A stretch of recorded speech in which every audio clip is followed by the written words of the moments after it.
உங்களுக்கு உங்க எக்ஸ பழி வாங்கணுமா?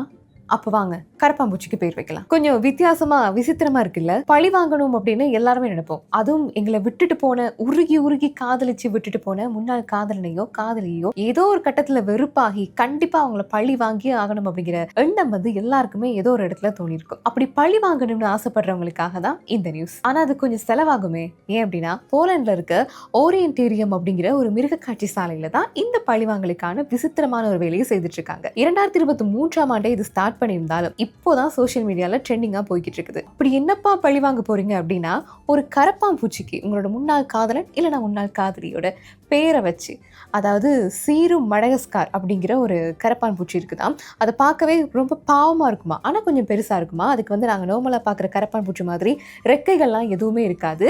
ஆனா அது தன்னை காப்பாத்திக்கிறதுக்காக கிட்ட போனோம் அப்படின்னா சீருமா. அப்போ இந்த மாதிரியா இருக்க இந்த கரப்பான் பூச்சிகளுக்கு முன்னாள் காதலர்களோட பேரை வச்சு அந்த கரப்பான் பூச்சியை கடைசியா பாலைவன கீரி போன்ற பாலூட்டி விலங்குகளுக்கு உணவா போட்டுருவாங்களாம். இவ்வளவுதான் முடிஞ்சு. இந்த பழிவாங்கல் இவ்வளவுதான் அப்படின்னு யோசிக்கிறீங்களா இருந்தா, இந்த பழிவாங்கலுக்கு பின்னாடி ஒரு நல்ல விஷயமும் இருக்குதான். என்ன அப்படின்னா, உலகத்துல அழிற நிலையில இருக்கிற விலங்குகளை காப்பாத்துறதுக்காக இந்த நிதியை வந்து பயன்படுத்துறாங்க அப்படின்னு சொல்லியிருக்காங்க. ரொம்ப நாள்லாம் இல்லை, இந்த பிப்ரவரி 28ஆம் தேதி வரைக்கும் தான் இதுக்கான டைம் இருக்கு. டைம் இருந்தா போலண்ட் போயிட்டு பழி வாங்கிட்டு வாங்க. அப்படி இல்லை நீங்க பழி வாங்கியே ஆகணும் அப்படின்னு நினைச்சீங்க அப்படின்னா மறக்காம வீடியோல மென்ஷன் பண்ணுங்க. யாருக்கும் தெரியக்கூடாதுன்னு நினைச்சீங்கன்னா அவங்களுக்கு இதை ஷேர் பண்ணி நான் அவனை பழி வாங்கிட்டேன் அப்படின்னு மறக்காம சொல்லிருங்க.